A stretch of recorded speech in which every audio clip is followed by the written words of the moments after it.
El viernes pasado estallaron dos casos que le han dado más de un dolor de cabeza y mucho trabajo a la Superintendencia de Valores y Seguros. Estamos hablando de la suspensión y la investigación de las sociedades cascadas de Sokimich ligadas al empresario Julio Ponce y también la denuncia que hizo la administradora de las tarjetas de crédito de Falabella, CMR, por la apropiación de 40 millones de dólares por parte del portal Mis Cuentas del grupo Cruzat.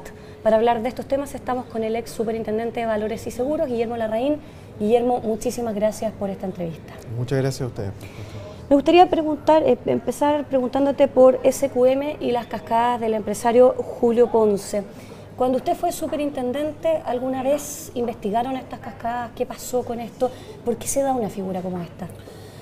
Mira, la preocupación, como ha sido señalado por la prensa durante esta última semana, por el tema de las cascadas de control de Sokimich, es una preocupación que viene de larga data. Creo que no ha habido superintendente que en distintos momentos de su gestión no haya tratado de entender bien qué es lo que pasaba, qué es lo que explicaba las transacciones de un lado para otro de dichas sociedades.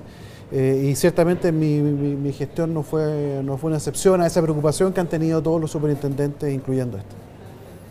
¿Cuál era la preocupación de fondo? ¿Qué es lo que se trata de investigar detrás de estas cascadas? No, en distintos momentos han habido distintas preocupaciones. Yo diría que no podría decir cuál ha sido exactamente la preocupación que hubo durante otras gestiones. En el caso de lo que a mí me tocó ver en su minuto, tratamos de básicamente tratar de entender la relación que había entre las sociedades que controlan hoy día de facto, ¿no es cierto?, Sokimich, con un pequeño accionista, una empresa japonesa que también como que formaba parte de esta estructura de control, y tratamos de investigar hasta qué punto había o no algún pacto de actuación conjunta que pudiera estar ahí, pero la verdad es que no se pudo llegar a develar demasiado. ¿Sí? ¿Qué le parece que la administración actual, el superintendente Coloma, haya decidido finalmente suspender las acciones ligadas a SQM y haya mandado oficios para investigar cómo se inflaron los balances de las distintas empresas? Porque al final del día se saltó la norma IFRS a través de un intermediario que vendría siendo el fondo Linsor Capital, y ese intermediario estaba haciendo las compras y ventas para evitar esto de las sociedades relacionadas y de cierta manera inflar los resultados, los balances de las distintas empresas. Pero eso supone un juicio. La pregunta, tal como la formula, supone un juicio, y un juicio que me imagino que tendrá que hacerse una vez que se haya hecho la investigación correspondiente. Lo que sí es cierto es que acá hay una operación que es rara, es particularmente extraña, yo creo que no se había dado antes. En parte, como lo señaló en alguna parte de la prensa, tiene que ver con la aplicación de las nuevas normas IFRS que permiten efectivamente valorizar activos a valor de mercado, activos que previamente no se valorizaban necesariamente a valor de mercado, sino que a costo histórico.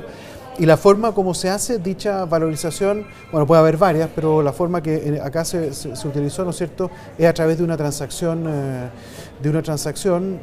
con un intermediario, y habrá que ver cuál es la razón para que ese intermediario haya participado en esta transacción con dos puntas distintas, una vendedora y una compradora de empresas relacionadas. ¿Sabían o no sabían que eso iba a ocurrir? No se sabe. Yo creo que hay que dejar que la investigación siga su curso y se devele.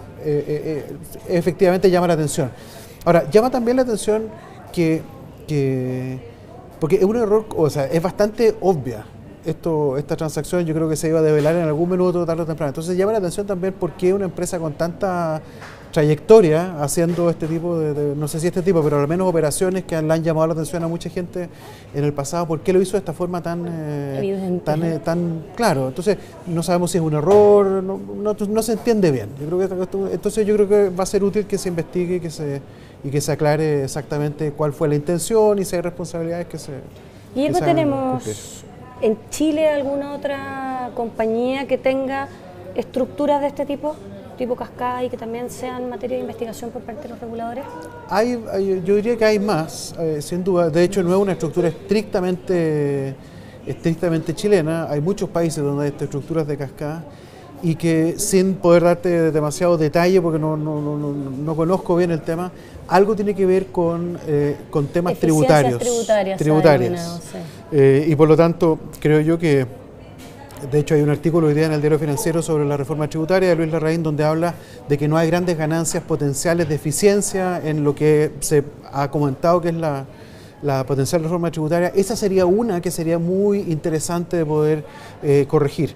Sería razonable porque efectivamente tener esas sociedades en cascada, Norte Grande, Oro, SOC, y ahora además se agregó una nueva que es Potasio, que no existía en mi época. Eso la verdad es que es un sistema bastante ineficiente per se. Pero además, y lo que a mí me preocupa más, y creo que a todos los superintendentes nos ha preocupado a través del tiempo, hace extremadamente opaco el manejo de esta sociedad. Y yo creo que sin que necesariamente haya algo malo, sería mucho más claro si fuera mucho más transparente, con una estructura mucho más simple. Fíjate que como Potash, que directamente... No conozco la estructura de Potash, pero como tienen otras sociedades donde la estructura es más simple, es más trivial. Ahora, fíjate que a raíz de la crisis internacional, una de las lecciones que salen de la crisis internacional es que las estructuras corporativas complejas, y esta es una estructura corporativa compleja, hacen mucho más difícil para las instituciones y para los reguladores, para el público, para los inversionistas, poder identificar bien cuáles son los riesgos a los cuales están expuestas las distintas compañías. Yo creo que el caso de Sokimich es un caso paradigmático de eso, una estructura compleja donde no se entiende bien por qué se hacen determinadas transacciones. Bueno, yo creo que sería muy útil, ganaría el mercado si que esa estructura fuera mucho más simple que la que tenemos hoy. Para finalizar esta entrevista, me gustaría preguntarle sobre otro tema que también reventó el viernes pasado y que fue la denuncia que hizo Falabella CMR, en particular por la apropiación indebida de 40 millones de dólares por parte de miscuentas.com, que es una empresa ligada al grupo Cruzat. Esta denuncia se le hace a la Superintendencia de Valores y Seguros.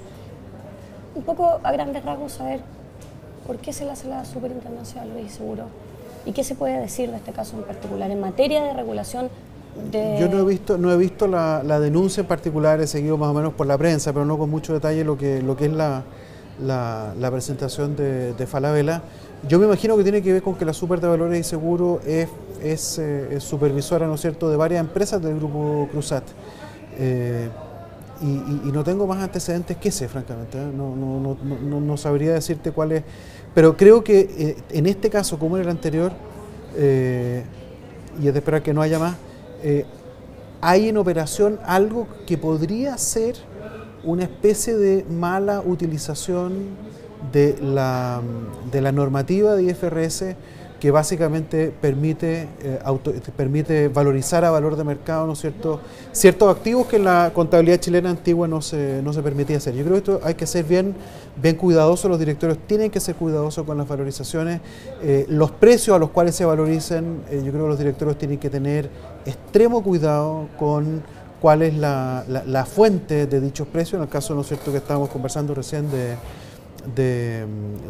Soki, hay un precio que es cuestionable, ¿no es cierto?, una operación que es cuestionable y que puede efectivamente generarle perjuicio a la compañía si el día de mañana se define que ese precio eventualmente puede no haber sido considerado de mercado. Las compañías tienen que ser preocupadas de este tema, los directorios tienen que poner un ojo sobre cómo se hacen este tipo de valorizaciones, porque no es trivial, puede tener consecuencias complicadas.